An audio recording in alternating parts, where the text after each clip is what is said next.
झारखंड की सांस्कृतिक राजधानी कहे जाने वाला शहर मधुपुर का सदियों से एक अनोखी सांस्कृतिक पहचान रहा है। यहाँ नाटकों का समृद्ध परंपरा रही है और बंगला जात्रा की जबरदस्त धूम रही है। करीब 40 से 50 के दशक से नाट्य मंचन की शुरुआत हुई थी। मधुपुर ने नाटक, जात्रा, अभिजात नाटक से लेकर नुक्कड़ नाटक तक का सफर तय किया है। सन 1956 में जात्रा एवं कल्चर संगठन का गठन सांस्कृतिक कार्यों के उद्देश्य से हुआ था, जिसके निदेशक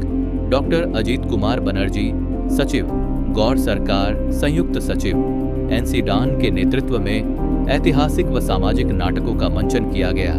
जिसके द्वारा कर्मवीर अर्जुन, बामा खेपा, नाटी विनोदनी, राहु ग्रास आदि दर्जनों नाटकों का मंचन किया गया, जिसमें प्रमुख कलाकार थे डॉक्टर अजीत कु Banerjee, SC Adhikari, AK Nandi, AK Thakur, RK Bhattacharya, Vinay Singh, Samar Mitra, Dinabandhu Mitra, Santosh Rai, Ravi Mukherjee, Vidroh Mitra, खेनादा, AK Chatterjee, Gopal Ghosh, संतु चौधरी, मोनू मित्रा, सुभाष दास। साथ ही महिला कलाकार ईला बनर्जी व लीलू बनर्जी आदि कलाकारों ने अपने कला कौशल से न सिर्फ लोगों का मनोरंजन कराते रहे, बल्कि लोगों में सांस्कृतिक चेतना से लबरेज करते रहे हैं। तत्पश्चात राष्ट्रीय अनुचेतन मंच नामक नाट्य मंच का गठन किया गया, जिसके संस्थापक अध्यक्ष तत्कालीन जिला मजिस्ट्रेट राममूरत भारतीय, निदेशक डॉक्टर हरिप्रसाद साव, सचिव शंभू मोदी के अलावे सरकार शरण, नूरुल हौदा, मणिलाल पंडा, रामनगीना शरण, मुरलीधर गुप्ता, RN मिश्रा, भोला सरार, विद्रोह मित्रा, विनय सिंह, मधुसूदन शर्मा, आनंद शर्मा व राजेंद्र मिश्रा आदि थे, जिसके द्वारा राणा प्रताप, रक्षाबंधन, कफन, शिवाजी, नवहात अष्टधातु, एक कथा से कथा, परशुराम परिहार आदि दर्जनों नाटकों का मंचन किया गया। इसके अलावे दुर्गा पूजा व अन्य उत्सवों के अवसर पर Subhash club, young star club, Mitali Sangh व जन संवाद आदि के द्वारा नियमित रूप से विशेष अवसर पर नाटकों का मंचन किया जाता रहा है।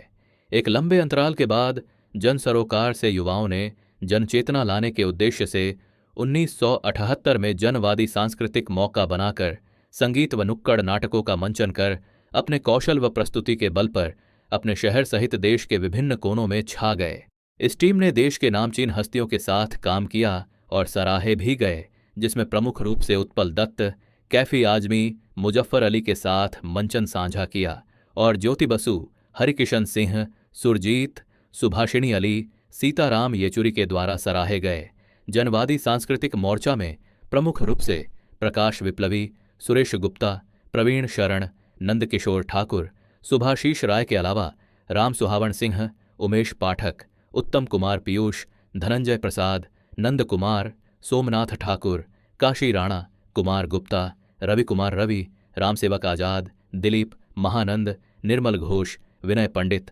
रामेश्वर रविंद्र विनोद, सुरजीत, दीपक, किस्कू, आशा, गायत्री, रेणु प्रकाश व सुनीता प्रसाद आदि शामिल थे। इस मंच द्वारा जंगीराम की हवेली, समर्थ को नहीं, दोष गोसाई, औरत, मशीन, तमाशा, चेतना, अंधेर नगरी, चौपट राजा, अपहरण भाईचारे का आदि दर्जनों चर्चित नाटकों का मंचन कर ख्याति प्राप्त किया। इस मंच द्वारा परंपरागत अवधारणाओं को छोड़कर जन सरोकार से जुड़े नाटकों का राह अख्तियार किया। तत्पश्चात 1984 में लोक जागृति केंद्र द्वारा जनसंवाद भावानी वर्मा के नेतृत्व में संचालित हुआ,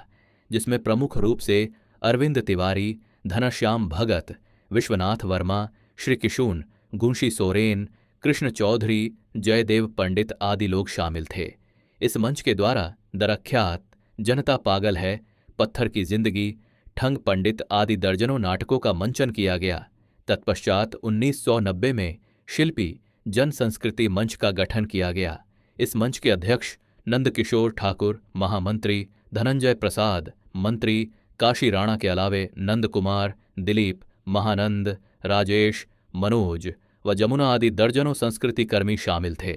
इस मंच संगीत व नाट्य मंचन के अलावे बच्चों के बीच नाटक व संगीत से संबंधित प्रशिक्षण देकर समाज में सांस्कृतिक विरासत को कायम रखने के लिए एक सराहनीय पहल किया है। आज भी स्काउट एंड गाइड सहित कई संस्थाओं व संगठनों के द्वारा प्रयोजनानुसार कार्यक्रम किए जा रहे हैं। कुल मिलाकर कहा जा सकता है कि मधुपुर की सांस्कृतिक उर्वरक भूमि में दशकों से लगातार सांस्कृतिक गतिविधियां चलती आ रही हैं और समय समय पर अपने अपने कला कौशल के बूते यहाँ के सांस्कृतिक कर्मी व कलाकार समाज व राष्ट्र में अमिट छाप छोड़ते रहे हैं।